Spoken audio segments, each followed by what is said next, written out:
तो 10 नंबर में आप कैसे गेटेस्ट निकालेंगे उसका कोडिंग ये रहा। ठीक है,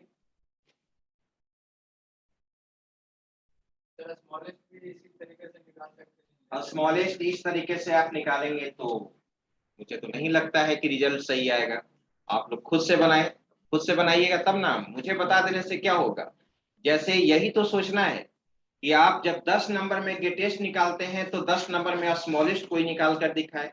अगर एग्जैक्ट यही लॉजिक आप लगाते हैं, आपको लगता है कि बस हम इस ग्रेटर देन की जगह लेस देन अगर यूज करते तो हमारा स्मॉलेस्ट निकल जाएगा, तो आपके पास कंप्यूटर है, आपके पास लॉजिक है, प्रोग्राम को ड्राई रन करना जानते हैं, कंप्यूटर पे एग्जीक्यूट कराना जानते हैं, तो फिर कहाँ दिक्कत है। अगर फिर दिक्कत आएगी तो मुझसे पूछिएगा कि सर मैंने 10 नंबर में स्मॉलेस्ट निकालने का कोशिश किया, स्मॉलेस्ट नहीं निकल पाया, बताइए।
दूसरा प्रोग्राम क्या था?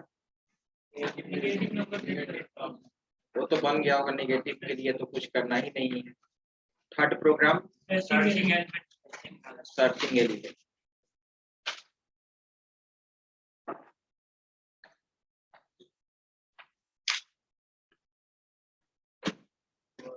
और नेक्स्ट जो प्रोग्राम मुझे बनाना है 10 नंबर में, ठीक है, कोई सर्चिंग करना है किसी पार्टिकुलर एलिमेंट को, चेक करके बताना है कि उस लिस्ट में वो नंबर है या नहीं। अगर वो नंबर अवेलेबल है तो मैसेज प्रेस आउट करना चाहिए, searching is available, otherwise searching is not available. तो आप लोग याद कीजिए, एक सर्चिंग डिजिट का प्रोग्राम आप लोग बनाए थे, आपने डिफरेंट डिफरेंट लॉजिक दिया था कि सर यहाँ पर ये कर दीजिए, सर यहाँ पे ये कर दीजिए, बिल्कुल सही था। उसी तरह से यहाँ पर भी वही चीज है, सर्चिंग का कॉन्सेप्ट। जब मुझे इसी पोजीशन पे पता चल जाएगा, अगर 5 ही हमारा सर्चिंग वैल्यू है, 5 ही हमारा सर्चिंग वैल्यू है, और 0 पोजीशन से हम कंपेयर करना स्टार्ट करेंगे, अगर 1 पोजीशन पे ही यहाँ पर मिल जाएगा तो आगे हम लूप को क्यों चलाएंगे, इमीडिएटली हम लूप से क्या हो जाएंगे, बाहर। नहीं तो अगर नहीं बाहर होंगे भी तो प्रोग्राम आपका रन करेगा, लेकिन नंबर ऑफ इटरेशन क्या होगा, इंक्रीज करेगा। और जब नंबर ऑफ कंपैरिजन इंक्रीज करेगा तो प्रोग्राम का कॉम्प्लेक्सिटी बढ़ेगा, टाइम कॉम्प्लेक्सिटी बढ़ेगा प्रोग्राम का, स्पेस कॉम्प्लेक्सिटी आपका प्रोग्राम का बढ़ेगा, जिससे आपके प्रोग्राम का परफॉर्मेंस डिग्रेड करेगा। ठीक है, आप ऑलरेडी डेटा स्ट्रक्चर में भी एल्गोरिथम कॉम्प्लेक्सिटी में आप पढ़ेंगे। ठीक है, तो चलिए, अब प्रोग्राम हमारा यही है कि 10 नंबर इनपुट करना है और उसमें कोई एक पार्टिकुलर एलिमेंट को इनपुट करना है, उसके बाद चेक करके बताना है कि वो एलिमेंट अवेलेबल है या नहीं। मैं इसी प्रोग्राम को मॉडिफाई कर रहा हूँ।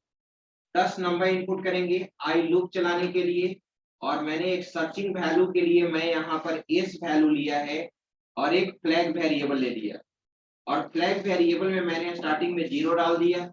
ऑलरेडी आपके पास फ्लैग वेरिएबल का कॉन्सेप्ट था। देखिए, तो 10 नंबर तो हम इनपुट कर लिए। 10 नंबर इनपुट करने के बाद 10 नंबर इनपुट करने के बाद अब यहाँ पे इस कोडिंग को मैं हटा देता हूँ।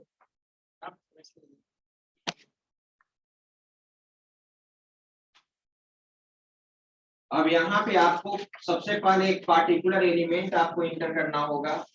तो मैंने मैसेज दिया printed inter any searching element,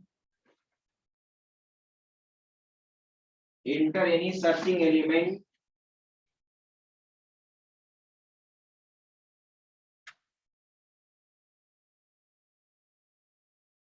okay, scanf %d address of S value.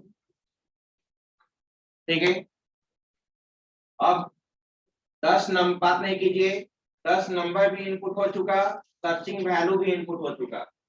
अब इस सर्चिंग एलिमेंट को चेक करना है, तो हम लिस्ट में कंपेयर कराएंगे। सबसे पहले for loop i equal to 0, i less than 10, i plus plus. अब यहाँ पर लिखना होगा if array element ai equals to किसके बराबर, एस वैल्यू के बराबर। अगर एक कंडीशन जब भी ट्रू हुआ तो यानी सर्चिंग फाउंड है, तो फ्लैग में क्या चला जाएगा, 1। कोई जरूरी नहीं है कि हम फ्लैग वेरिएबल का नाम फ्लैग ही देंगे, एक्स वाई जेड कुछ भी वेरिएबल का नाम दे सकते हैं अकॉर्डिंग टू आइडेंटिफायर। यानी ये क्लियर है कि जब सर्चिंग फाउंड होगा तो फ्लैग में 1 रहेगा, और जब कभी सर्चिंग फाउंड ही नहीं हुआ तो फ्लैग में क्या मैंने वैल्यू दे दिया है, 0। कहने का मतलब कि फ्लैग में 1 होना इंडिकेट कर रहा है सर्चिंग फाउंड को, और फ्लैग में 0 होना सर्चिंग नॉट फाउंड को इंडिकेट कर रहा है। इसके बाद सीधे हम लूप से क्या हो जाएंगे, बाहर हो जाएंगे, ब्रेक। ओके, अब फॉर लूप, और फॉर लूप के बाहर मैं एक मैसेज दे दिया, सर्चिंग कब होगा, जब फ्लैग में क्या मिलेगा, 1 मिलेगा। और printed searching is found, okay. और एल्स में printed searching is not found. Program बन चुका है। देखिए, तो मैं 2 स्टेप ड्राई रन करना चाहता हूं इस प्रोग्राम को। ये 5 वैल्यू आप इनपुट किए हैं, और सर्चिंग वैल्यू में मैंने मान लो कि 5 ही इंटर किया, ध्यान दो 5 ही इंटर किया। यहां तक इनपुट ऑपरेशन था। अब यहाँ पे i equal to 0, 0 less than 10, yes. 4 का बॉडी एग्जीक्यूट करेगा। 0 पोजीशन पे कौन सा एलिमेंट है, 10 है, और सर्चिंग वैल्यू क्या है, 5। 10 इक्वल्स टू 5 नहीं, कंडीशन फॉल्स है। फिर i का वैल्यू इंक्रीज करेगा, 0 के बाद क्या होगा, 1। 1 less than 10, yes, condition true है। 4 का बॉडी एग्जीक्यूट करेगा। 1 पोजीशन पे कौन सा एलिमेंट है, 5। 5 इक्वल्स टू 5, कंडीशन क्या हुआ, ट्रू हुआ। जब कंडीशन ट्रू हुआ तो फ्लैग में 1 चला जाएगा, और ब्रेक क्या करता है, फोर्सफुली लूप से बाहर कर देगा। ब्रेक क्या करेगा, बिना कंडीशन फॉल्स किए हुए डायरेक्ट फॉर लूप से टर्मिनेट कर देगा। और आगे फॉर लूप के बाद मैंने क्या मैसेज दिया, फ्लैग इक्वल टू 1। अगर एक कंडीशन ट्रू है तो मैसेज क्या आएगा, सर्चिंग इज फाउंड। अगर मान लो कि ये सर्चिंग वैल्यू के जगह अगर ये 25 होता, तो क्या ये कभी भी इस लिस्ट में अवेलेबल है, यहाँ पे कभी भी ये कंडीशन ट्रू होता तो फ्लैग में तो 1 होगा ही नहीं, तो फ्लैग में क्या रह जाता, 0। और फिर कंडीशन चेक होता, flag equal to 1, condition false, क्या मैसेज आता, सर्चिंग इज नॉट फाउंड। और फ्लैग टाइप का वेरिएबल आप इंटीजर टाइप का भी लिख सकते हैं, कैरेक्टर टाइप का भी लिख सकते हैं, वाई और एन स्टोर करा सकते हैं ना। नोट कीजिए जल्दी।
नेक्स्ट प्रोग्राम क्या था?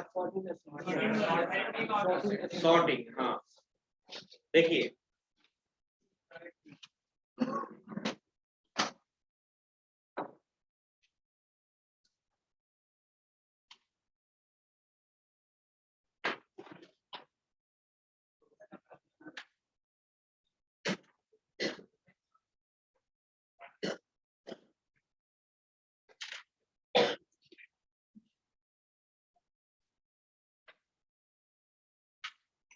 तो एक लास्ट प्रोग्राम मैंने दिया था सॉर्टिंग का प्रोग्राम, और इसके बाद कुछ और एडवांस लेवल का प्रोग्रामिंग मैं दूंगा, लेकिन वो आप लोग को बनाना है। ऐसा आप नहीं करेंगे कि सर प्रोग्राम बना नहीं, अब नेक्स्ट क्लास में फिर बताइए।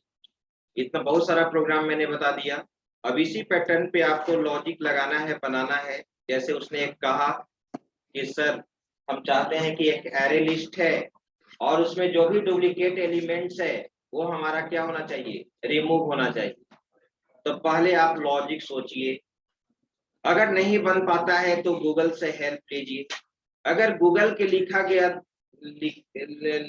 गया कोडिंग अगर आप समझ जाते हैं तो मुझे पूछने की क्या जरूरत है।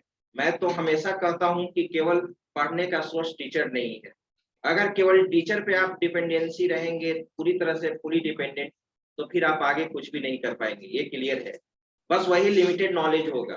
जो मैंने बोर्ड पे 4 प्रोग्राम बना दिया, 4 प्रोग्राम आप कॉपी में छाप लिए, उससे ज्यादा कुछ सोचे ही नहीं। तो उसको पढ़ने का मतलब ये थोड़ी होता है। पढ़ने का मतलब होता है कि इस पैटर्न पे, ठीक है, कुछ प्रोग्राम्स आप खुद से बताएं। मैं सी का लैब मैनुअल भेजूंगा ग्रुप में। कि भेजा है क्या लैब मैनुअल? तो भेजा हुआ है ना?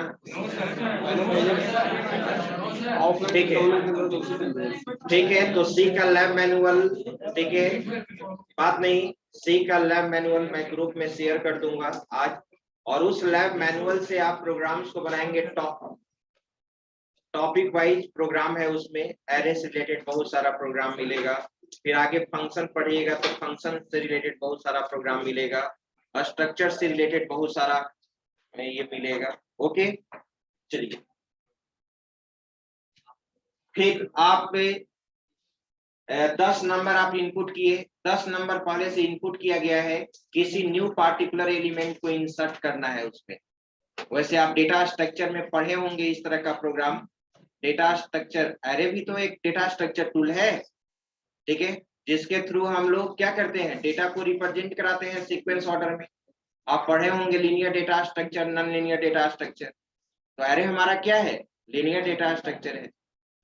तो एरे पहले से बन चुका है, 10 एलिमेंट है, न्यू एलिमेंट हम इंसर्ट करना चाहते हैं, किसी पार्टिकुलर एलिमेंट को उससे डिलीट करना चाहते हैं, नंबर किसी पार्टिकुलर नंबर का फ्रीक्वेंसी काउंट करना चाहते हैं कि वो एलिमेंट उस एरे में कितने टाइम्स आया है। फिर हम चाहते हैं कि कोई भी एलिमेंट हर हर नंबर का फ्रीक्वेंसी काउंट हो। फर्स्ट नंबर क्या है, 10। 10 कितने टाइम्स इस लिस्ट में आया है। अगर लिस्ट हमारा लार्ज होगा, 20 एलिमेंट होगा, तो ये फर्स्ट एलिमेंट 10 हमारा कितने टाइम्स लिस्ट में आया है, that is called frequency of that number. फिर यहाँ पे 5 कितने टाइम्स इस लिस्ट में आया है, फिर आपका 8 कितने टाइम्स आया है। तो जब तक आप इस तरह के प्रोग्रामिंग नहीं बनाएंगे, ठीक है, तब तक आपका जो नॉलेज रहेगा वो प्रोग्रामिंग में वो बिल्कुल लिमिटेड रहेगा।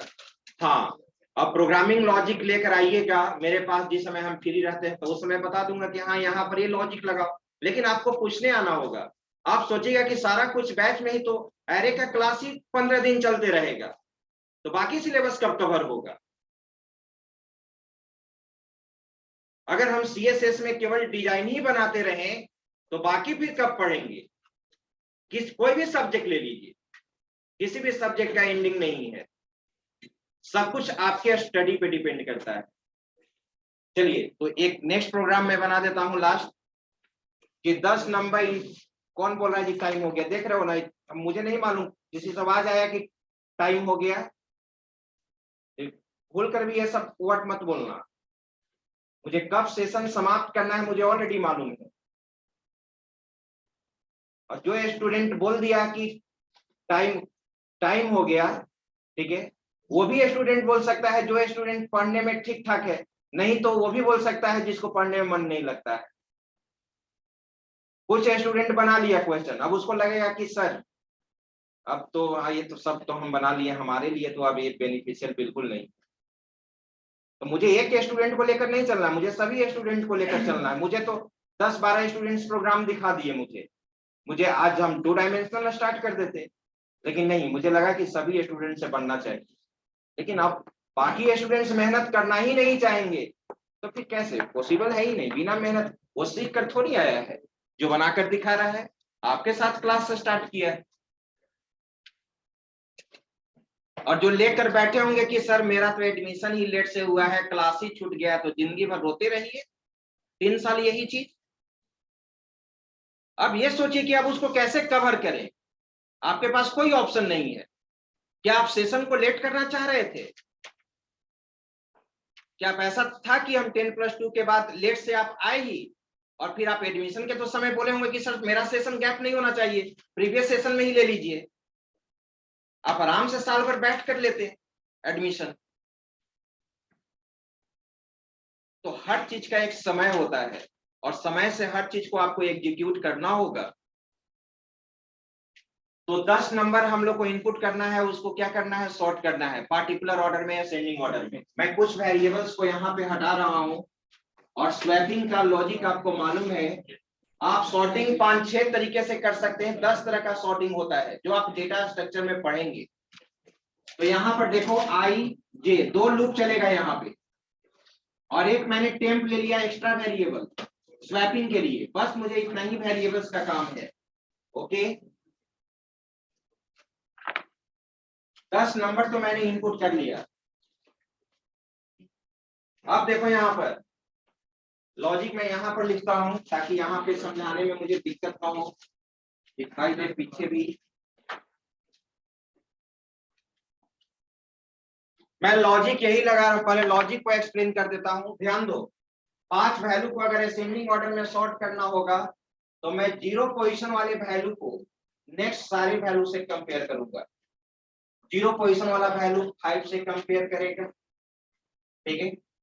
अब ये तो क्लियर है ना कि डेटा को असेंडिंग ऑर्डर में सॉर्ट करेंगे तो जो भी फर्स्ट एलिमेंट वाला वैल्यू 0 पोजीशन वाले वैल्यू नेक्स्ट वैल्यू से कंपेयर करेगा।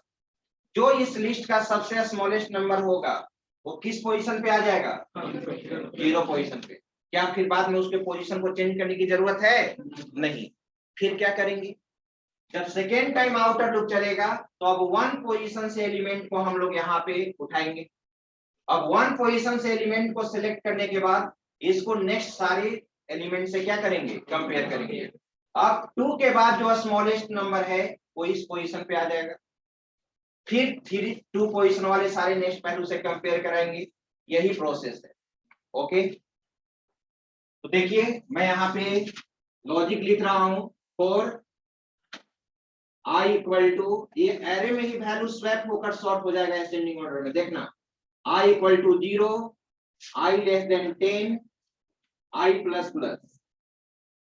और मुझे स्टार्टिंग में 0 इंडेक्स वैल्यू चाहिए, 1 चाहिए, तो j equal to i plus 1 यहाँ पे कर दिया।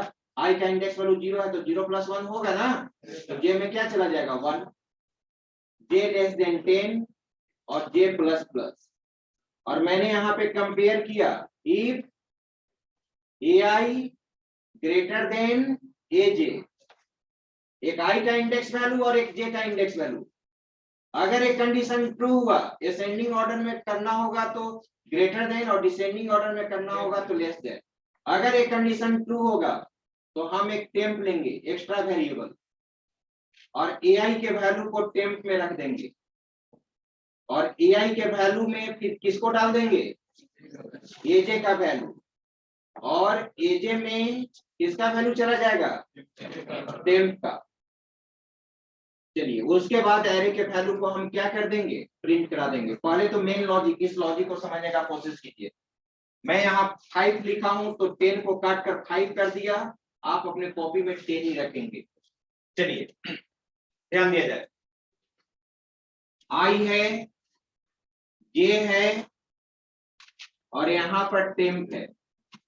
i equal to 0, i equal to 0, ठीक है, और 0 less than 5, yes condition true है, आउटर 4 का बॉडी एग्जीक्यूट करेगा। j equal to i plus 1, i का वैल्यू 0 0 प्लस 1, तो 0 प्लस 1 यानी j में वैल्यू क्या हो जाएगा 1, ठीक है। अब जिस तरह से हम ड्राई रन करते हैं उस तरह से कितने लोग ड्राई रन करने का कोशिश करते हैं?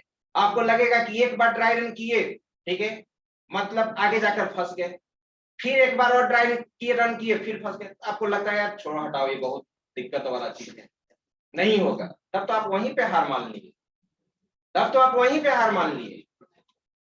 2 बार हम लोग प्रैक्टिस करेंगे, 3 बार, चौथा बार तो सक्सेस करेंगे ही। तो कोशिश आप नहीं कीजिएगा तो कुछ नहीं होगा। हम बीसीए का जब डिग्री लिए थे इग्नू से तो हम एमसीए के स्टूडेंट को पढ़ाए थे। एमसीए में मेरा एडवांस जावा का डेमो क्लास हुआ था। सोचिए आप बीसीए कर रहे हैं ना, बीसीए बीएससी ग्रेजुएशन ही ना कर रहे हो। जिस समय मैं बीसीए का डिग्री आया था इग्नू से मेरा, ठीक है, उस समय मुझे पैसा का जरूरत था, एनी हाउ पढ़ाना था, तो वैकेंसी निकला हुआ था, ठीक है, एक कॉलेज था, डिस्टेंस बहुत ज्यादा चलता था, पीटीयू पंजाब टेक्निकल यूनिवर्सिटी, ठीक है, बोरिंग रोड में ही एनईसी एक संस्थान थी।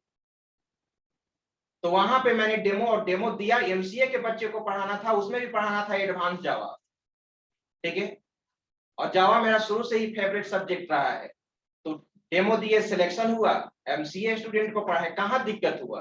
लेकिन हाँ एक दिक्कत तो था एक्सपीरियंस का, जब मार्केट हम बोर्ड पे चला रहे थे तो मेरा हाथ तो बिल्कुल कांप रहा था, वो तो किसी के साथ होगा, लेकिन कंटेंट्स मेरे पास बहुत ज्यादा था। एक प्रोग्राम को 2 तरीका से, 3 तरीका से, 4 तरीका से बताना, समझाने का तरीका था कि हम ऐसा पढ़ाएं कि आपको समझ में आ जाए। एक बार हाथ कांपेगा, 2 बार, 3 बार, वो तो एक्सपीरियंस की कमी है। तो एक्सपीरियंस एक ऐसा चीज होता है कि अब हमारे साथ कोई नया प्रोग्रामिंग भी आ जाएगा मुझे पढ़ाने के लिए, तो आपको ये नहीं फील होगा कि नीरज सर पढ़कर इस प्रोग्रामिंग लैंग्वेज को पढ़ा रहे हैं। That is called experience. कोई भी प्रोग्रामिंग लैंग्वेज हो, अगर मुझे पढ़ा, क्या हम लोग के समय पाइथन था? नहीं, ठीक है, तो मैंने उसको देखा, इंप्लीमेंट किया, पढ़ाना स्टार्ट कर दिया, कहाँ प्रॉब्लम हुआ। तो ये चीज जब तक आप खुद से इनिशिएट नहीं कीजिएगा तब तक कुछ होने वाला नहीं है, बस यही जानिए। कहाँ पे थे हम? आई का इंडेक्स वैल्यू 0, कंडीशन चेक हुआ, कंडीशन ट्रू है। यहाँ पर देखो, बात नहीं करो, j equal to i plus 1, i का वैल्यू 0 प्लस 1, तो j का वैल्यू क्या हो गया 1, 1 less than 5, yes condition true है। फिर 4 का इनर 4 का बॉडी एग्जीक्यूट करेगा। अब यहाँ पे i का इंडेक्स वैल्यू 0 और j का इंडेक्स वैल्यू 1। मैंने बोला था कि 0 पोजीशन वाला वैल्यू इससे कंपेयर करेगा, फिर इससे कंपेयर करेगा, फिर इससे होगा, इससे होगा, ये चीज होगा। देखिए 0 पोजीशन पे कौन सा एलिमेंट है 10, और 1 पोजीशन पे कौन सा है 5, 10 greater than 5, yes condition true है। जब कंडीशन ट्रू है तो इसका आउटर 4 का बॉडी एग्जीक्यूट करेगा। जब आउटर 4 का बॉडी एग्जीक्यूट करेगा, नहीं सॉरी, इनर, ये कंडीशन इफ पे हम थे, एक कंडीशन अगर ट्रू है तो इफ का बॉडी एग्जीक्यूट करेगा। और तुम जान रहे हो कि जब डेटा को असेंडिंग ऑर्डर में सॉर्ट कर रहे हो तो 10 क्या होना चाहिए 5 के जगह पे, और 5 यहाँ पे होना चाहिए ना, स्वैपिंग होना चाहिए। क्लियर है कि 10 5 से आगे जाएगा। तो देखो, तो अब यहाँ पे 5 को यहाँ पे रखना है, तो जब डायरेक्ट तुम 5 को यहाँ पे रख दोगे तो 10 हमारा वैल्यू लॉस्ट कर जाएगा ना, ओवरराइट हो जाएगा ना। तो हम 5 को यहाँ पे असाइन करने के पहले इसके वैल्यू को मैंने किस में रख लिया, देखो तो टेम्प इक्वल टू ai का वैल्यू 10 था, टेम्प में क्या चला गया, अब हम ai में इस 5 के वैल्यू को रख दिए, ai इक्वल टू क्या कर दिए aj में है ना 5, ai में यहाँ पर क्या आ गया 5 आ गया। अब aj में किसके वैल्यू को असाइन कर दिए 10, क्या था 10 हो गया swapping, that is called swapping, इसको कहते हैं स्वैपिंग। ओके, अभी इनर लूप में ही है, फिर जे का वैल्यू इंक्रीज करेगा, 1 के बाद क्या होगा 2, 2 less than 5, yes condition true है, फिर इनर फोर का बॉडी एग्जीक्यूट करेगा। ठीक है, इनर फोर का बॉडी एग्जीक्यूट करेगा, कंडीशन ट्रू है। आ जाओ, अब जीरो पोजीशन, आई का तो इंडेक्स वैल्यू जीरो ही है ना, मैंने क्या बोला था कि जीरो पोजीशन नेक्स्ट सारे वैल्यू से कंपेयर करेगा। अब जीरो पोजीशन पे करंट वैल्यू क्या आ गया है, हाई, और जे का इंडेक्स वैल्यू 2 हो चुका है, 2 हुआ था ना। ठीक है, चलो 2 पोजीशन पे कौन सा एलिमेंट है, 8। आप ही बताइए 5 greater than 8, condition false, swapping का जरूरत नहीं ना है। फिर जे का वैल्यू इंक्रीज किया, जे का वैल्यू 3 हुआ, 3 लेस देन 5, यस। फिर इनर फोर का बॉडी एग्जीक्यूट किया, ये तो 0 ही है, और 3 पोजीशन पे कौन सा एलिमेंट है, 15, 5 ग्रेटर देन 15, कंडीशन फॉल्स। 3 के केस में भी फिर आई का जे का वैल्यू इंक्रीज किया, 4 हुआ, 4 less than 5, yes condition true है। फिर इस इनर फोर का बॉडी एग्जीक्यूट किया, यहाँ पे 4 मिला, 0 पोजीशन पे 5 ही है, 4 पोजीशन पे क्या मिला, 2, 5 greater then 2, yes condition true है। तो 5 और 2 में ना स्वैपिंग होगा, तो टेम, ये तो प्रोसेस समझ गया ना। तो 2 यहाँ पे आ जाएगा और 5 यहाँ पे। अब जब इनर लूप से जे का वैल्यू 5 हो गया, कंडीशन फॉल्स हो गया ना, इनर लूप से बाहर होने के बाद कंक्लूजन ये मिला कि इस लिस्ट का जो स्मॉलेस्ट नंबर था वो 0 पोजीशन पे आ गया, 0 पोजीशन पे। अब नेक्स्ट कंपैरिजन लिस्ट में क्या उसको हम शामिल करेंगे, नहीं। तो फिर अब जब आउटर लूप चलेगा तो अब 1 वाला वैल्यू कंपेयर करेगा 2 से, 3 से और 4 से, तो फिर इनर लूप का कंक्लूजन ये मिलेगा कि 10, 8, 15, 5 में जो स्मॉलेस्ट नंबर है वो 1 पोजीशन पे आ जाएगा। अरे बात समझ में, ठीक है, यही प्रोसेस है। और इंटरनली एरे में वैल्यू सॉर्ट हो जाएगा असेंडिंग ऑर्डर में, फिर उस एलिमेंट को आप असेंडिंग ऑर्डर में प्रिंट कराओगे ना, तो जैसे एरे के एलिमेंट को प्रिंट कराते हैं, प्रिंट करा दीजिए। यहाँ पर ये तो लॉजिक था, अब मैं प्रिंट यहाँ पे करा दिया, प्रिंटेड, नोट कीजिए, all elements in ascending order,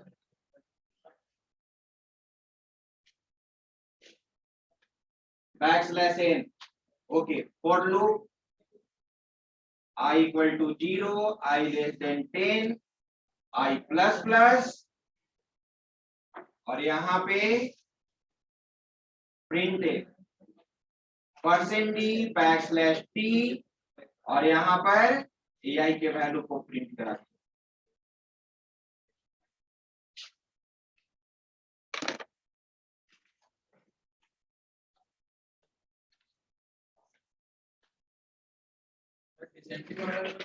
बस लेस देन को ग्रेटर देन कर दो, क्या था, ग्रेटर देन को लेस देन कर दो। तो बताए थे तो 100% नहीं ना सुन लेगा, 100% सुन लेगा तब तो कोई दिक्कत नहीं है।